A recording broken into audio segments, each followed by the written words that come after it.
Not all charts are created equal, and when used improperly, they can lead to confusion, wasted time, and poor decision making. So in this video, we're going to take a look at 5 different types of bad charts and some alternatives to help keep you out of trouble.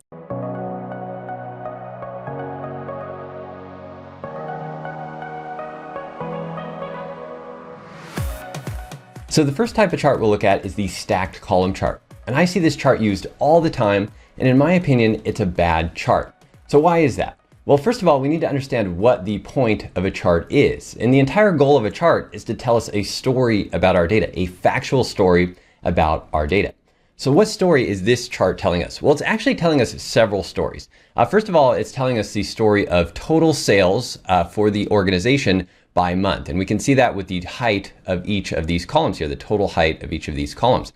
It's then also breaking out that revenue by region. So each of these colors here for these different columns or bars is representing the revenue for the region for the period, in this case, the month. And this is telling us 7 different stories here. And the problem with this is that it can be very difficult to read the chart because all of the series above the bottom series have an uneven baseline. So if we kind of zoom in here and just look at the sales trend for Asia, we can see that each of these bars here has this uneven baseline, which makes it difficult for our eye to compare the sizes of each of the bars. Now, when we highlight it like this, we can see that the bars are getting smaller towards the end of the year here, which might mean sales are going down for Asia. But when we look at it like this over here with all of these very similar colors, it's much harder for our eye to pick out that specific shade of blue and determine what's happening in that trend. So like I said, it's like reading or telling 7 different stories in one chart. One way I like to think about this is if you have kids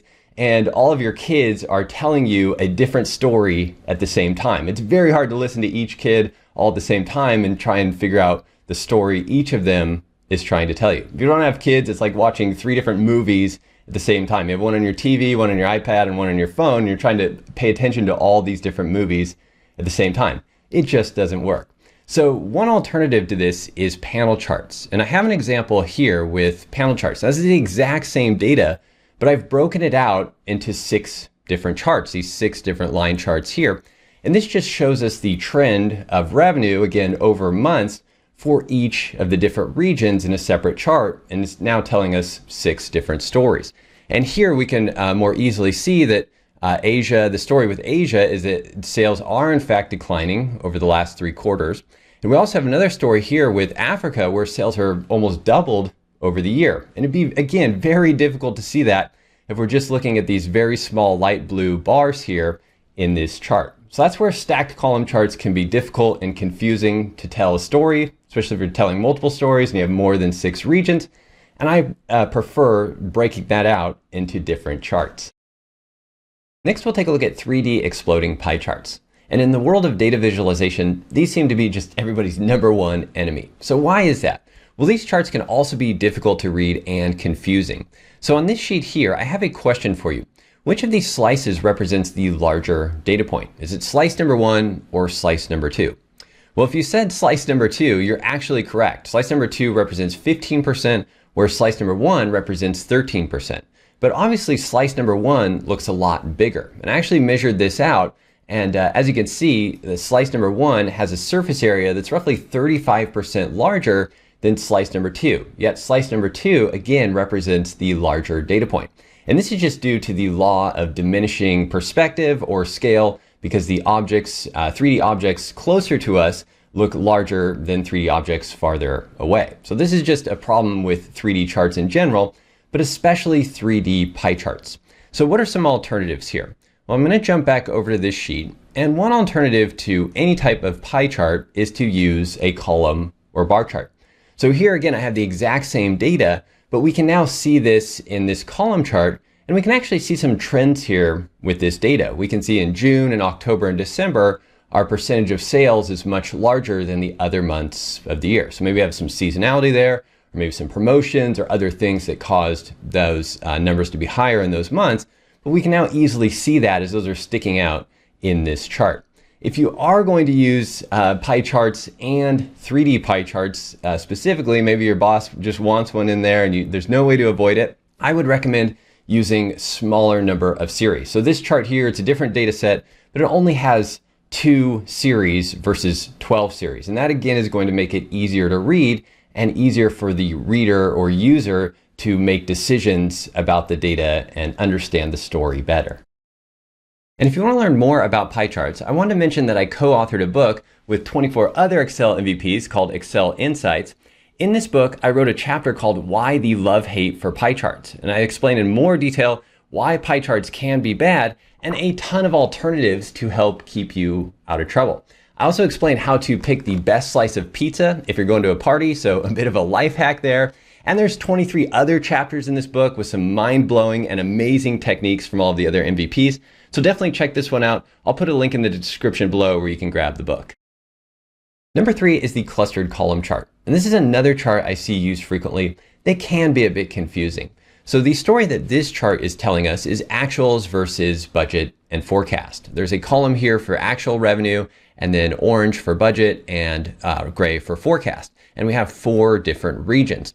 Now this chart is okay, it's not terrible, but as you have more regions here, more groups, and I have an example of that right here, the chart starts to get very busy, especially if you add data labels to this. We just have a lot of vertical lines here, and it takes a lot of work for our eye to kind of scan across and make comparisons between the different groups and colors.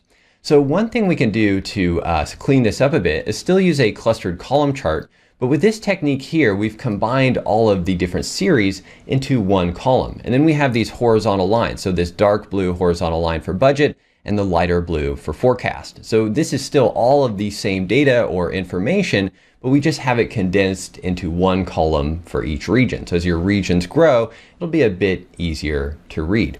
And you can also add data labels to these. So I have an example here where you have data labels as well. You can also make it a bar chart and more of this horizontal format. So there's a lot of options here. These are also sometimes referred to as bullet charts, or this might be kind of a modified version of a bullet chart. And I do have a different video and post that goes into creating these in more detail, and I'll put a link to that in the description below. Next, we'll take a look at bubble charts. And bubble charts aren't always bad, they can just be misused. So in this example here, we have a bubble chart that's comparing 3 metrics or data points, and bubble charts always compare 3 metrics. In this case here, we're looking at the average days to close, so the number of days in the sales cycle. We're looking at the total sales dollars, and then the bubble size represents the number of units sold. And this is for all of these different products here. So in this case here, I consider this a bad bubble chart because it's not really telling us any story. There's no real cohesion here between these different metrics, and there's really no story to tell here. It doesn't really make sense. Not sure why we'd have the number of units sold here, comparing that to the average days close. So another case where this could make sense with the bubble chart is here we have similar data, but we're looking at the average days to close. And now we have this product rating across the x-axis, and then the bubble size represents the percentage return. So how often the customer returns the product. And here we do have a story. First of all, we can see that when the sales cycle is lower or shorter, when there's average days to close is lower, the percentage returns is higher. 10% of the time, the customer is going to return something with this product with this lower or shorter sales cycle. The product also has a lower rating, a 2 out of 10 rating on average. So that's a pretty bad product, and therefore it's going to be returned. So there's kind of correlation between those two there. When there's a longer sales cycle, this means the customer is more educated about the product typically. It takes them longer to make the purchase decision. The return percentage goes down, and we also have a higher product rating. So those two factors together, the longer sales cycle and the higher product rating, better quality product, is leading to less returns. So with the bubble chart, the whole point here is to have 3 different metrics that make sense together. And this can change over time. So if you're just used to like kind of stuffing data in a PowerPoint every month or every quarter and just using that for the same bubble chart over and over again, a few quarters from now, this trend might not make sense, or the story might be different, and it might not be significant. You might want to use a different chart or just not share this data altogether. So sometimes we kind of get in those habits, and that can be good or bad, but just know that, especially with bubble charts, that it needs to tell a story. And finally, we'll take a look at the box plot or quartile chart. Now again, this chart is not bad. However, it has gotten me in trouble in the past, and I want to make sure I keep you out of trouble as well. So this chart here is showing the distribution of prices that products were sold at. And I'm not going to go into a ton of time explaining this chart. the reason it got me in trouble is because I did not consider my audience. So if my audience was statisticians or data scientists and they'd all read like 17 books on data visualization, this chart would probably be fine to use. But my audience at the time was department managers across the organization, and they were not all trained on this type of chart. So it was very difficult for them to read.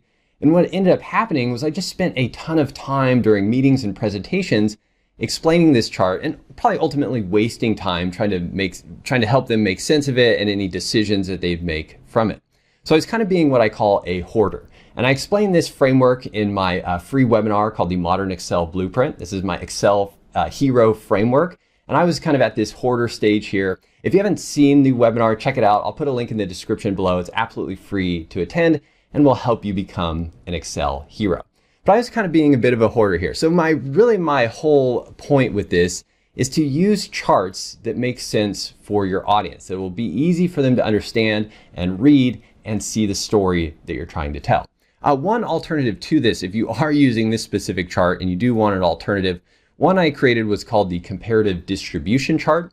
And this chart here does help show the distribution of prices. In this case, we're comparing one segment versus all customer segments. And the story here is that the price for segment one has been sold much lower than the other customer segments. So if you have a distribution of data across two different series or segments here, and you're trying to display that, this can be one alternative. But again, if you feel like you're going to have to explain this to your audience every time they see it, then maybe go with a different chart that's easier to understand, because you want your audience to understand the story you're trying to tell so you can save them time and help them make better decisions.